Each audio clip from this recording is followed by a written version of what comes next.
Welcome to ScreenCrush, I'm Ryan Airy. One of the things I've enjoyed most about Loki is getting our first in-depth look at the God of Mischief. We're really getting a chance to look under the hood and see what makes him tick. I don't enjoy hurting people. I do it because I have to, because I've had to. Now I feel like I know Loki better than almost any character who's headlined a movie. And the more I learn about him, the more I'm convinced that Loki would have made a great king of Asgard. In fact, he should have been the king of Asgard. He would have protected the realm against Hela, Thanos, and Asgard's worst enemy, Thor. That's right. I'm here to tell you that Loki was right. And I know which Hogwarts house he would be sorted into.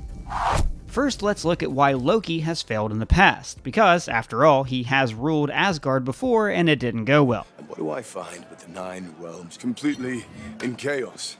Enemies of Asgard assembling, plotting our demise, all while you, Odin, the protector of those 9 realms, is sitting here in your bathrobe eating grapes. In Norse mythology and in the MCU, Loki is trapped in loops. In Norse myths, he instigates Ragnarok, which destroys Asgard, which is then reborn, and the whole thing starts again. Loki, as the agent of change, is cursed to be the supporting character in other people's stories. Also that others can achieve their best versions of themselves. In Thor 1, Loki gains power, messes it up, fakes his death. In the Avengers, he returns, gains power, messes it up, fakes his death. In Dark World and Ragnarok, he gains power, you get the idea. Do you think that what makes a Loki is the fact that we're destined to lose? We actually covered this way more in depth in our Loki character breakdown video. Actually, it's my favorite Loki video that we've done, so you should check that out if you haven't already. I trust you. You betray me round and round in circles we go. See, Loki life is about growth, it's about change, but you seem to just want to stay the same. So in the character Loki, we can see so much potential, but he keeps squandering his charm and intelligence on gestures of ego. The question is, why? Kid Loki in episode 5 gave us an answer. Whenever one of us dares try to fix themselves, they're sent here to die. The TVA has been stepping in to curb any character growth, dooming Loki to a cycle of defeat and rebirth. Loki is 1,500 years old, but when we meet him, he's about as mature as a sulky teenage boy. Tell me! But Odin deserves most of the blame. He raised Hela to be a bloodthirsty colonizer, then got scared when she became a bloodthirsty colonizer. Yet Odin stopped at 9 realms. Our destiny is to rule over all others. He spoiled Thor so bad Salt wouldn't save him, but then he was surprised when he acted like a brat. You are a vain, greedy, cruel boy! And he blatantly ignored Loki and wanted to use him as a political tool. I thought we could unite our kingdoms one day, bring about an alliance, bring about a permanent peace. Odin raised Thor and Loki like George Bluth, pitting his sons against each other. Forget this, Michael. Forget, Michael. This made Loki crave his father's attention. I could have done it! For you! This stunted Loki's emotional growth, made him forever trapped as a boy in a man's body. Like Kevin Smith, but with space powers. Like when he cuts off Sif's hair. You! It's obvious, watching this, that he wanted to get Sif's attention, like a schoolboy putting a frog on a girl's desk. Everything Loki does is to get attention. He wants to beat us, he wants to be seen doing it. He wants an audience. This is why he failed in the movie The Avengers. Rather than just using the Tesseract to take out the superheroes one at a time, he wanted to toy with them to prove that he was better than Earth's mightiest heroes. But in a way, he was also still trying to impress his father. I crave attention. But if you really want to know how bad Odin messed up Loki, look at Thor Ragnarok. Loki is ruling Asgard, but not as himself, he's ruling as Odin, the very man whose approval he craved. So as king, he makes Odin, in quotation marks, heap praise upon Loki. He commissions statues and plays about himself to rewrite history and to make people think that Odin believes that Loki was his favorite son. You were merely a little blue baby icicle that melted this old fool's heart. Loki wanted his dad's approval so bad that he pretended to be his dad just to compliment himself. Complimenting himself by proxy. Sad. That's a great observation. You are wise and smart. As a ruler, Loki didn't brutally subjugate the Asgardians or the whole 9 realms. He just wanted attention. When he returns to Asgard, it's not as a conqueror, but a liberator. Your savior is here! Now, had Loki been given any kind of proper guidance, he would have been a wise, compassionate king who would have far surpassed Thor or Odin.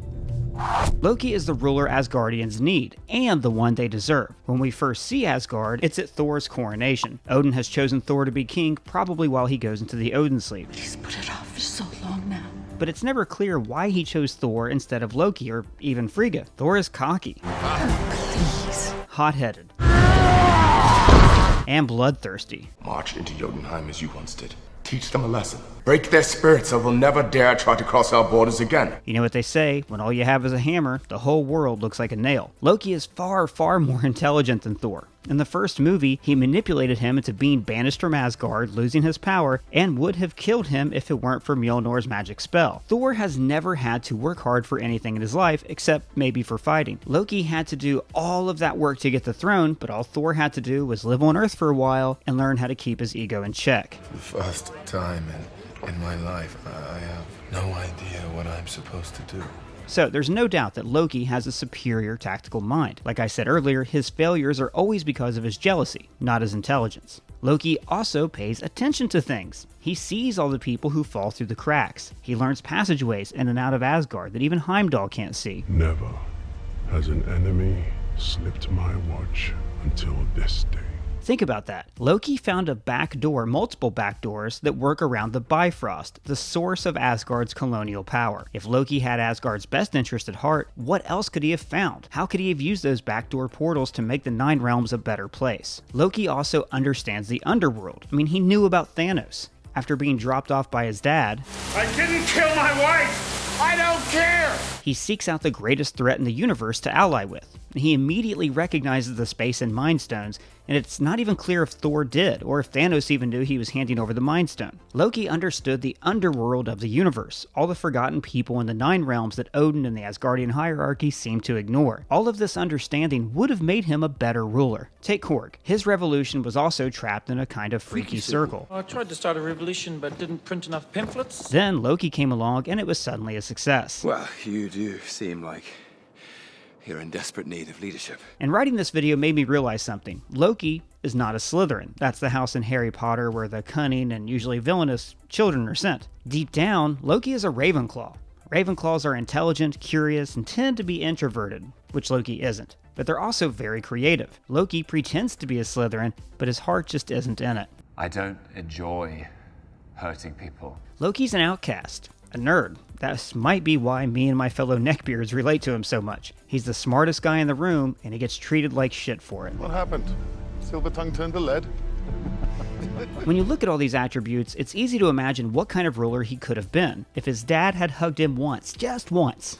Only one of you can ascend to the throne, but both of you were born to be kings. So let's say there's an alternate universe where Loki was an only child, where he got the love and support from his mother and father, or at least maybe where Thor was killed in battle when he was younger.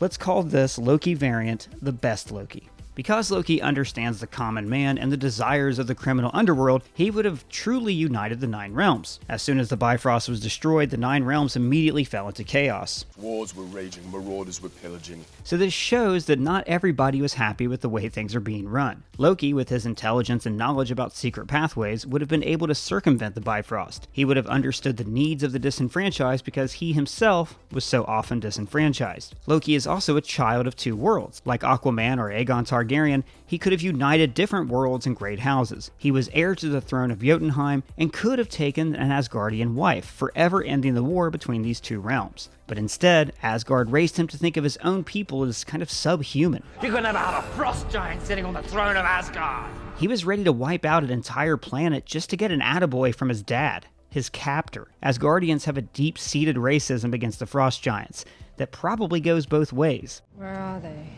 Hiding. As cowards always do.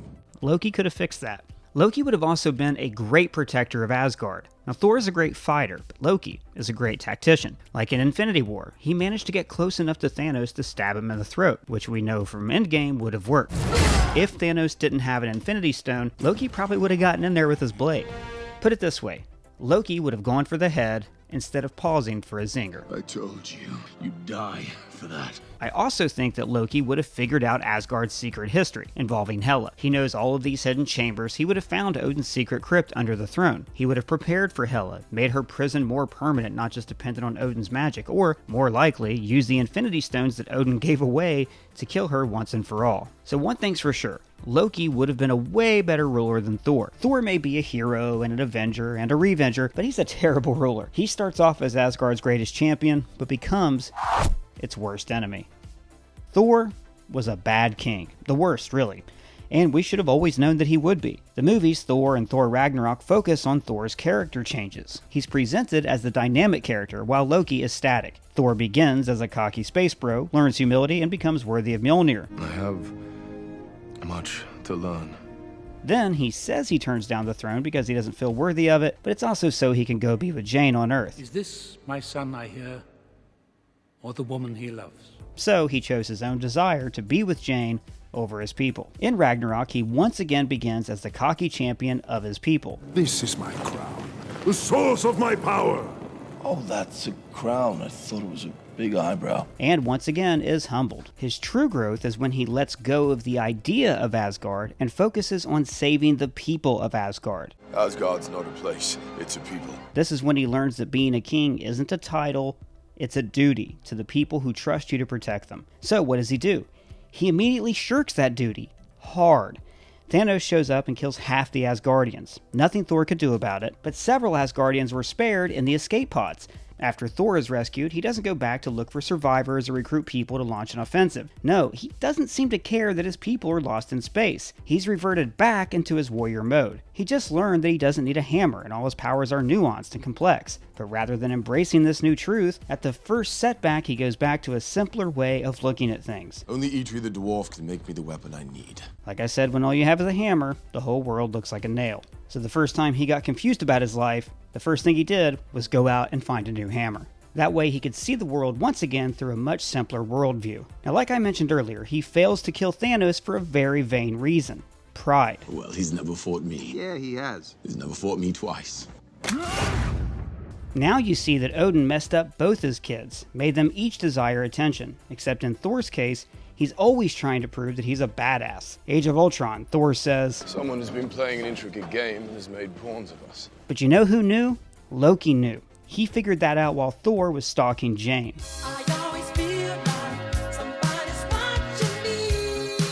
And after Thor fails and Valkyrie salvaged their people and brought them to Earth, Thor converts his throne into a lazy boy. Rather than put his people first, he wallows in self-pity with his bros. Just like he did in Thor 1. So we say that Loki's trapped in a loop, but so is Thor. He can't outgrow his warrior role that the boy's father created for him. The best thing Thor ever did was shirk his responsibility and hand over his title to Brunhilde. Do people need a king? No, they already have one.